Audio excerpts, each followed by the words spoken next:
The place where I think modern thinking has changed the most in recent years is in gender identity. We've always known that there are homosexuals or cross-dressers or all kinds of other phenomena. Because when I read ancient Chinese literature, there was a story about a woman who goes around dressed as a man, and also vice versa. And they had a special sentence that said nobody thought it was very unusual or strange.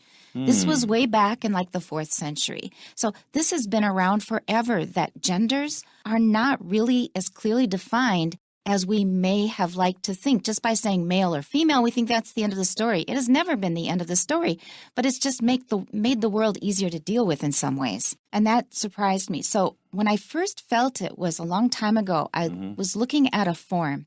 I was filling out a form, and it said sex, and you can check M or F or neither or something else. They gave you a third one. It says, I forgot the word that they used, but it said something else.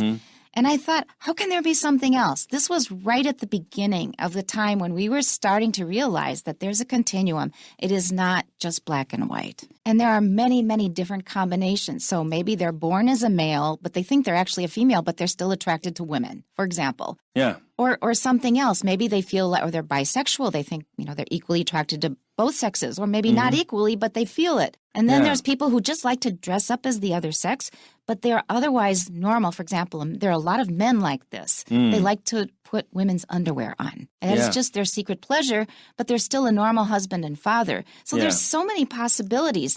And the point is, we should just kind of realize that's part of what it is to be human, and we should just accept it and move on. I know people like this in Taiwan still. That's right. So if you don't know how to class something, well, don't panic. You don't have to put everything into a pigeonhole.